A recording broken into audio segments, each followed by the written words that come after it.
Gas আমাদের একটা basic প্রয়োজনীয় জিনিস, যে প্রয়োজন আমাদের প্রতিনিয়ত। যদি 3 বেলা পেটের মধ্যে খাবার দিতে হয়, আমাদেরকে তো রান্না করে খেতে হবে।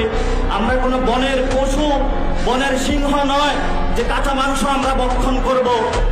সেই কাঁচা মাংস আমরা যখন রান্নার পাতিলে উঠাই, তখনই মাথায় হাত বসে আমাদের গ্যাসের দাম তো বৃদ্ধি হয়েছে।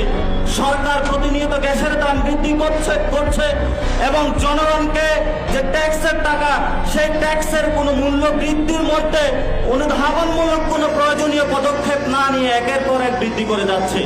আমরা আরো দেখতে পাচ্ছি আমাদের যে রাতের বেলায় যে অন্ধকার শুরু হয়, আমরা আগে হলো হারিকেন দিয়ে পড়াশোনা করতাম, তার মধ্যে আজকে আমাদের বিদ্যুৎ এসেছে। সরকার বলছে আমরা স্মার্ট বাংলাদেশ গঠন করব।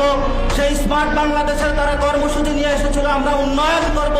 সেই উন্নয়নের মধ্যে তারা কর্মসূচি নিয়ে আসছে যে আমরা প্রতি ঘরে ঘরে বিদ্যুৎ পৌঁছে দিব।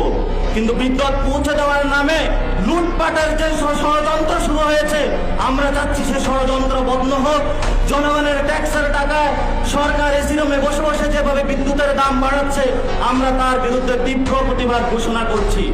আমরা দেখছি সামনে হলো রমজান আসছে, সেই রমজানের পূর্বেই আমাদের গলায় হলো সরকার ছুরি দিতে চাচ্ছে।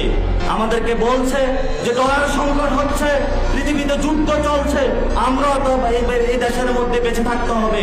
কিন্তু আমাদের এই বেঁচে থাকার মধ্যে যদি আমাদেরকে নতুন একটা যুদ্ধের মধ্যে আপনারা ফেলে দেন, তবে আমরাও সেই যুদ্ধ করতে রাজি। আমরা জীবন দিয়েছি 71-এ, আবার আমরা জীবন দিব। এ যুদ্ধে লড়বো, এ যুদ্ধ জয় হবে, হাসিনা তন্ত্রের পতন হবে, বাংলাদেশ আবার ফিরে দাঁড়াবে এবি পার্টির নেতৃত্বে।